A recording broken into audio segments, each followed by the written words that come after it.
First slide, introduction of interviewing interview.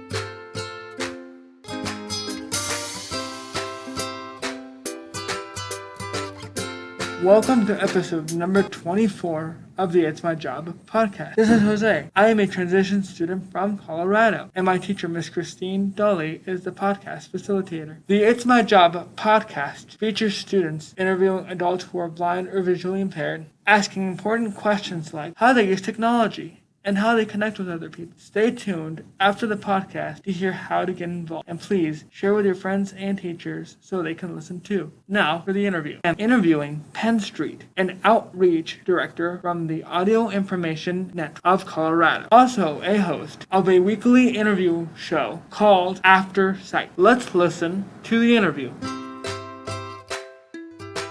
Next slide, picture of Penn. Can you tell us a little bit about yourself? Absolutely. I work as the development and outreach director for Audio Information Network of Colorado, and I have been there now about 6 months.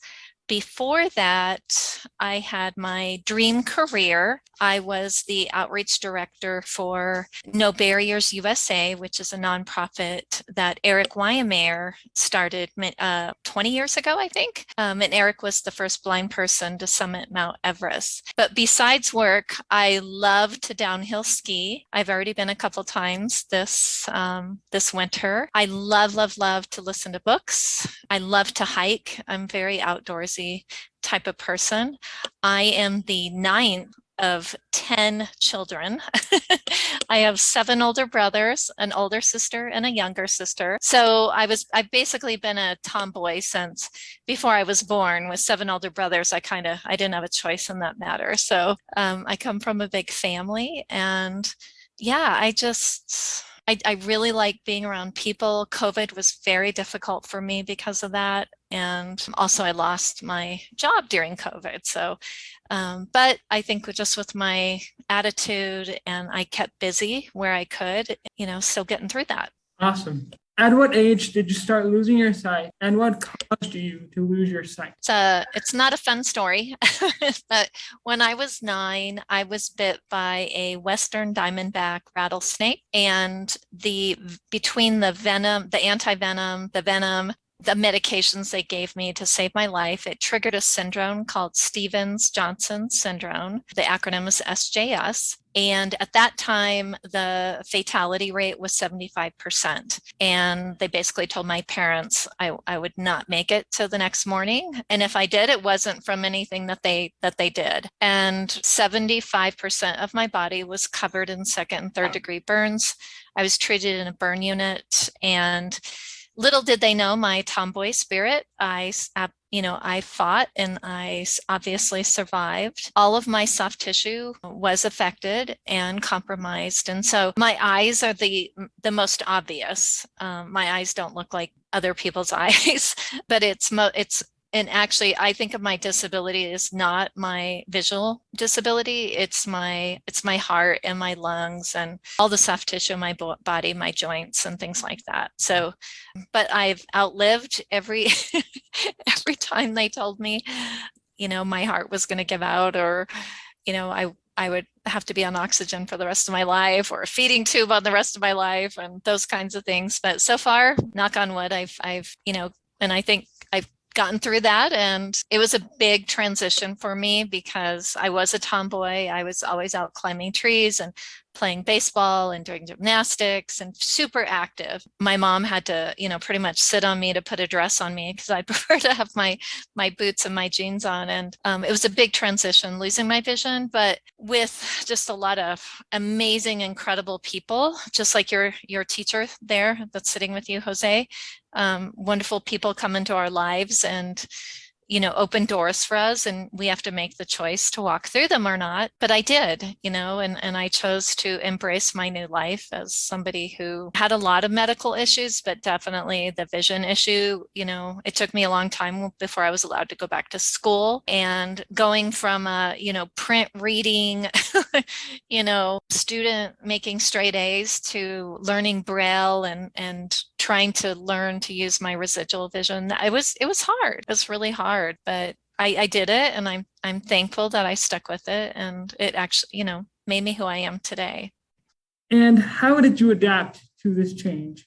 I guess it was just my tenacity. I really like I remember this when I was still in the hospital. I was finally released from ICU, but I was in a still the sort of the trauma area of the hospital. And the nurses asked my mom, that I was going to have to go through these, huge transitions, learn to use a cane and learn different new skills, and what would be something that they could do to kind of help do some onboarding and transition while I was still in the hospital. And my mom said the biggest thing was going to be reading, because I read everything I could get my hands on, loved reading, checked out all the books I could in the library, as one of those little brainy kids. The nurses on their own went out and got a cassette player that was tactile, probably through, I was in Arkansas at the time, so it was probably like the Arkansas Talking Book Library or one of those. And they brought me in an Audible book, and it was Little House in the Big Woods by Laura Ingalls Wilder. I listened to that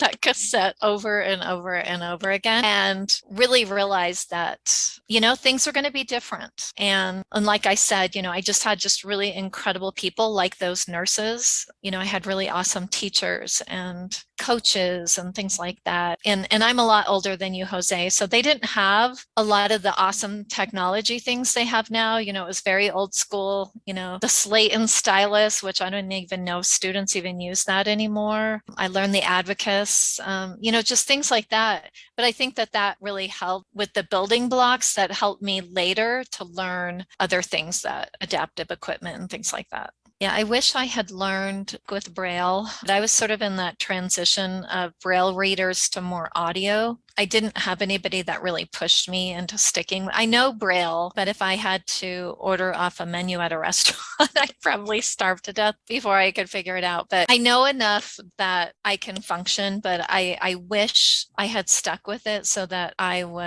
could read a book, or even I do a lot of public speaking, and to be able to read my notes fast enough that that it was more useful for me. What kind of education do you need to perform your job? The job I have now, it's actually ongoing education. I take classes online. I do a lot of conferences. As a development and outreach director, I also have to do a lot of public speaking. Everything from things like this over Zoom to before the pandemic, I talked in front of crowds of 1,000+ people. I have to talk to donors that I'm hoping to get money from to help support the organizations that I work with. So as far as education goes, I actually went to school and got my degree in early education and special education. I wanted to become a teacher, and just things happened, and I ended up working in the nonprofit world. I did teach independent living skills for seniors that were 55 and older. I would go into their homes and teach them independent living skills. So I did use some of my,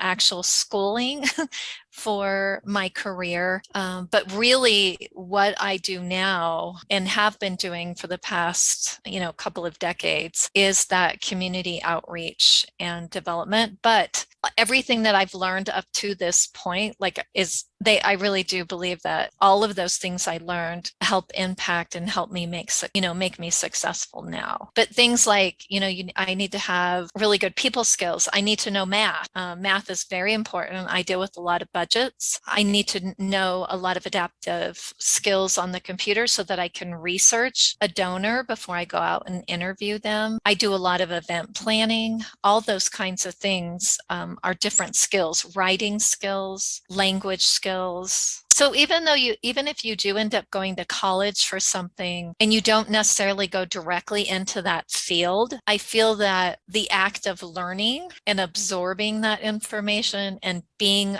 around other people that are in you're all learning and trying to get into adulthood and become independent.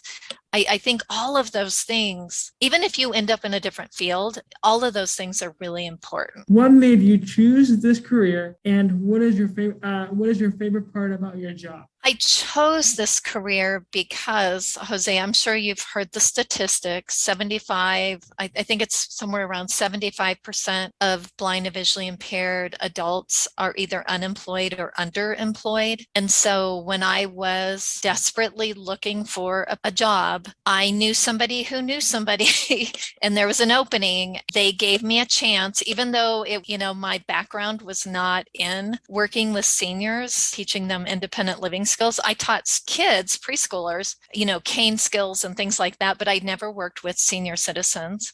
But they gave me a shot. They offered me the job and I fell in love with it. And I also fell in love with working in the nonprofit world. And then when I lost that job because I was in a grant program. And once the grant ran out, I had to look for another job. And again, I knew somebody who knew somebody, and they offered me a job in a very similar field. And then I met Eric Wymeyer. Eric totally changed my life. He's just an incredible, incredible guy. But he really showed me that, just because you don't have to settle. And I did love my job and I loved my career and I loved what I was doing, but something was missing. And so Eric got me involved with No Barriers as a volunteer. So I was still working full time and then I was volunteering, and I kept working more and more hours for Eric. They ended up making me an incredible offer for a job. And that's when I got into more of the development and outreach, which is what I've been doing for the past 15 years. That was, if you'd have told me when I was your age that I would be doing public speaking and bringing in, money for these nonprofit, like what I'm doing now, I never would have believed you, because I thought I was going to be, an elementary school teacher, working with special ed kiddos, and that was going to be my life. That would have been awesome. That's what I wanted to do. And then, so when I met Eric, I got to do amazing things. I did a lot of climbing. I rafted the Grand Canyon. I took a group of high school students that were blind and visually impaired. We rafted the entire Grand Canyon. And so that working for No Barriers just opened a door I never even knew existed. I absolutely loved it. And I thought I was going to be there until I retired, but COVID hit. And, again, my path transitioned and I freaked out again. I was like, oh my gosh, I'm a blind person. The whole world is looking for a job. It was who I knew. The executive director reached out to me and I found out about this position was open with Audio Information Network of Colorado. I interviewed and interviewed again. I think there was 4 interviews total, and I made it to the final round, got interviewed by the staff, and they chose me. And it's just been an incredible, the last 6 months working with them has been wonderful. So what do I like? I love everything about it. I feel honored, and I do feel privileged that I actually do have a job, because so many of us don't. Tell us a little bit about your podcast and what hard and soft technology do you use to edit your podcasts? My podcast is called Aftersight, and it's all one word, AFTERSIGHT. And it's on all of the platforms like Spotify, Apple, and I think it's on Google, but you can also listen to it through Audio Information Network of Colorado on your smart speaker or on their website. So Aftersight, I was actually asked to do it. And again, this is something, if somebody would have told me that I had my own podcast a few months ago, I never would have believed it, because it wasn't something that was even on my radar. But AINC asked me if I would do it because they really wanted test the waters about new ways that people get information, because it's not just the sighted people that aren't, they're not reading newspapers anymore. That's why a lot of the newspapers are going under and don't exist anymore. AINC wants to remain relevant. And I listen to podcasts. I love listening to podcasts. So they ask me, and I have a lot of connections with the community, with the blind and visually impaired community. And so they asked me if I would do it. And I said yes. And we threw around a lot of different names, and some of them were pretty goofy. And they kind of landed on Aftersight. I interview people in the community that have stories to share, or they have a career that is unusual for somebody who's blind and visually impaired. Or I've interviewed people that are, activists for and advocates for people who are blind and visually impaired. I interviewed Gail Hamilton, who is a blind opera singer. So it's a huge range of people, and I love it. I get to do the easy part. I get to do what you're doing, Jose, is you get to meet people and talk with them and keep it pretty casual. And then it's nice because with me, I just upload the audio file to AINC. And so I'm lucky. I don't have to do a lot on the back end of it. And the other parts of my team created the intro and the outro and even the music that goes with it. I've been very fortunate to have a team of people who actually know what they're doing. I just get to have to do the fun stuff, which is the actual interview. What accessibility tools do you use to take care of your house? I'm very tactile and audible, and like I'm sure a lot of us are, if we still have our hearing, is so like I bump dots on everything. I have really good labels on everything. I'm super organized, so like my cleaning solutions. And I also have everybody tells me I have the nose of a bloodhound.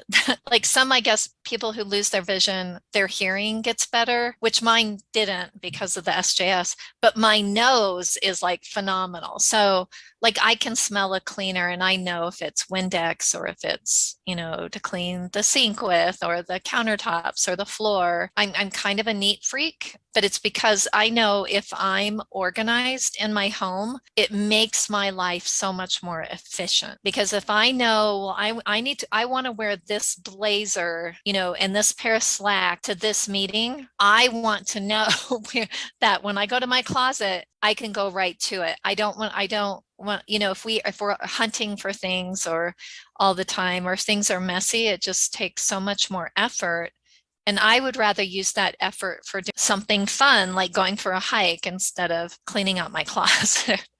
So I try really hard. I do have a guide dog. Because of my SJS, I have to have a standard poodle. So I'm a guide dog user. He's a poodle, so he doesn't shed. And I have some special knives that I actually bought that are specifically for people who are blind and visually impaired, that are super sharp. But I love them because it has I don't even know what they're called. I don't even know if they make them anymore, but they have this little, so you can't actually cut yourself. There's like a separate little metal thing next to the knife, but you can make it thicker or thinner. So if you're cutting bread or meat or cheeses, even vegetables, you can set it so to the thickness or thinness that you want. It's a great tool. And then all of my spices, I have them labeled so that I can tactfully know what they are. And a lot of the recipes I use, I just ask my smart speaker, or I like allrecipes.com, and and it's nice because a lot of them now are in video, but they're really audible. Really, they're like, oh, put the salt in now, but usually they tell you how much. We have a pretty big yard,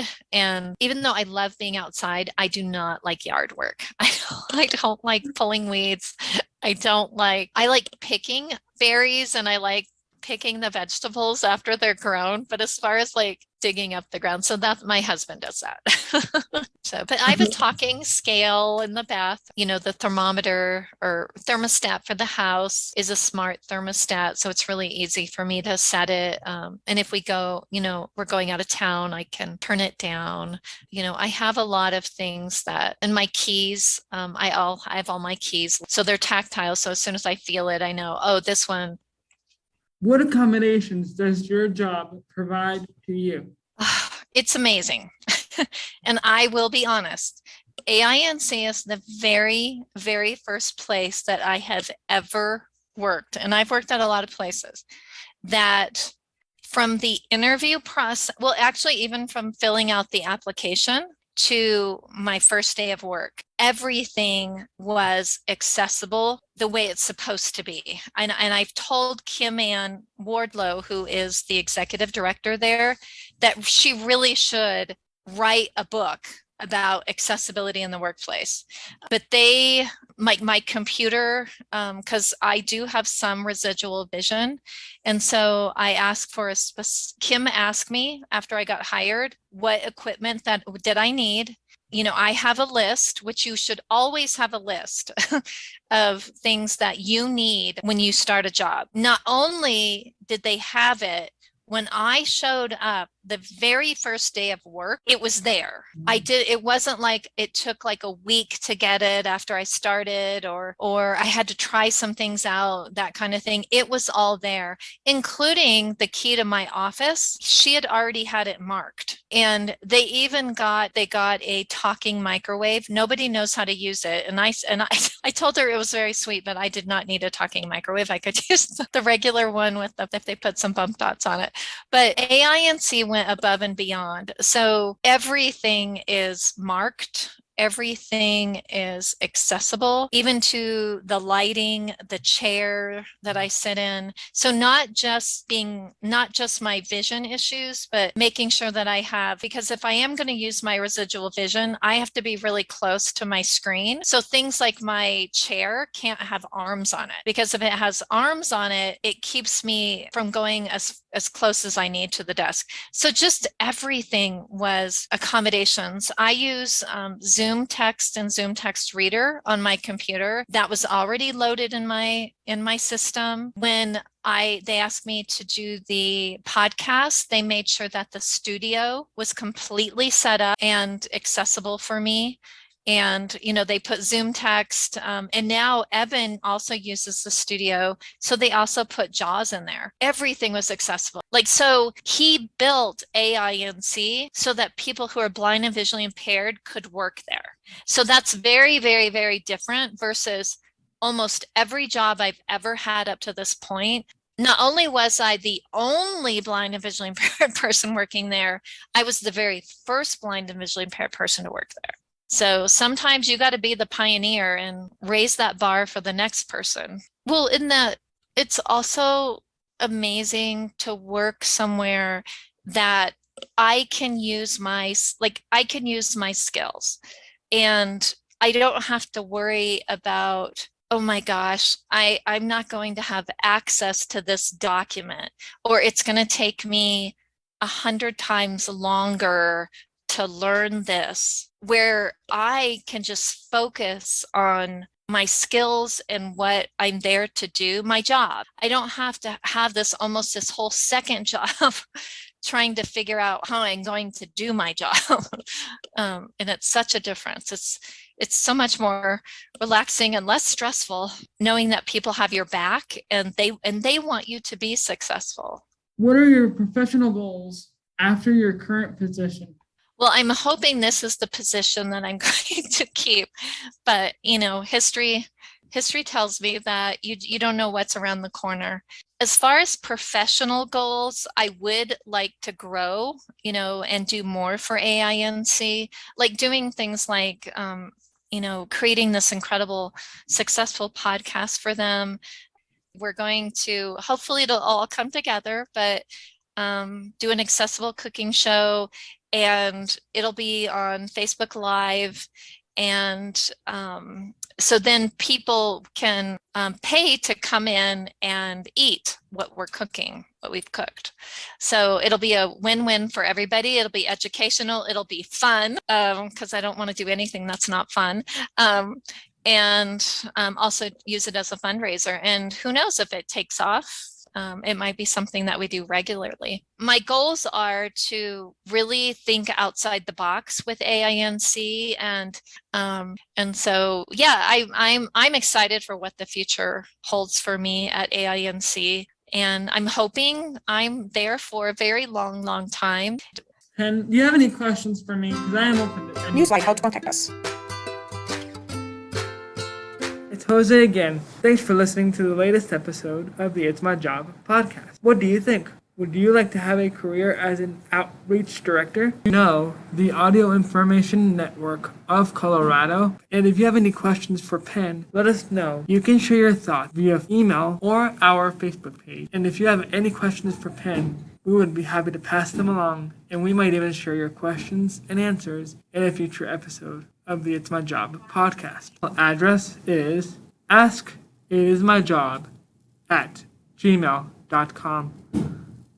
Again, that's askitSmyjob@gmail.com. No spaces and no apostrophe. Are you new to the It's My Job podcast? If so, welcome. We want you to know that you can find us on Facebook. Just search for It Is My Job. Each of our episodes is on the Perkins Path for Technology blog. Check us out and leave us a comment at perkinslearning.org/technology. And finally, we have a YouTube channel called It Is My Job. If you missed episode number 23, head over to YouTube or Facebook to listen to Keaton's interview with Jeff. This was our 24th episode, but we want to make many more. But we need your help. If you are a student who is blind or visually impaired and would like to be an interviewer, please have your teacher, your parents, or teacher contact us via email or our Facebook page. And if you are an adult who is blind or visually impaired and would like to be an interviewee, please contact us via email or our Facebook page, and we will get you matched up with an interviewer. Last slide, credits. We have a lot to be thankful for in this episode. Thanks so much, Penn Street, for taking her time as the interviewee. This interview was facilitated by my teacher, Miss Christine Dolly. Thank you, Miss Dolly, for providing students with meaningful opportunities for our future careers. Thanks to Perkins Path for Technology for the blog posts. Our music is from purpleplanet.com. We hope that this podcast is a great opportunity to learn from each other and increase awareness about all the amazing jobs that are being done by people who are blind or visually impaired.